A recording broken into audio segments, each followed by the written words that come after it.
China says U.S. is not qualified to issue orders on arms. Bristling against U.S. claims that Beijing may be poised to send lethal support to help Russia's war in Ukraine. China accused the Biden administration on Monday of spreading lies and defended China's close partnership with Russia. The remarks, by a spokesman from the Chinese Ministry of Foreign Affairs, were part of a series of diplomatic moves as China's leader, Xi Jinping, tries to preserve ties with President Vladimir Putin of Russia while casting Beijing as a blameless onlooker in Russia's invasion of Ukraine, trying only to coax Moscow and Kyiv to peace talks. On the weekend, the U.S. Secretary of State, Antony J. Blinken, indicated that he had evidence that, behind the scenes, Beijing was tilting towards stronger support for Mr. Putin and considering providing lethal support to Russia in its aggression against Ukraine. That step would mark a major shift for China, which has defended its broader economic, energy and political ties with Moscow, but not supplied it with weapons, ammunition or other battlefield equipment for the invasion. Mr. Blinken said he had warned his Chinese counterpart that there would be serious consequences were that to occur.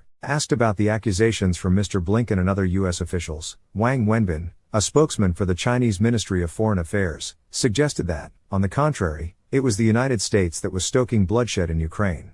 It's the U.S., and not China, that has been incessantly supplying weapons to the battlefield, and the U.S. is not qualified to issue any orders to China, Mr. Wang told a regular news conference in Beijing. Washington, Mr. Wang added, should stop shirking responsibility and disseminating fake news. China will continue firmly standing on the side of dialogue and the side of peace.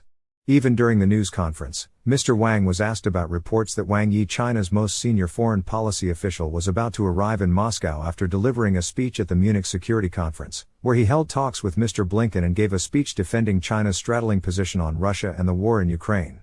We are deeply concerned by the expanded and extended crisis, Mr. Wang, the top official, said when asked about the war during a question and answer session in Munich. He also suggested that the United States had an interest in perpetuating the fighting in Ukraine.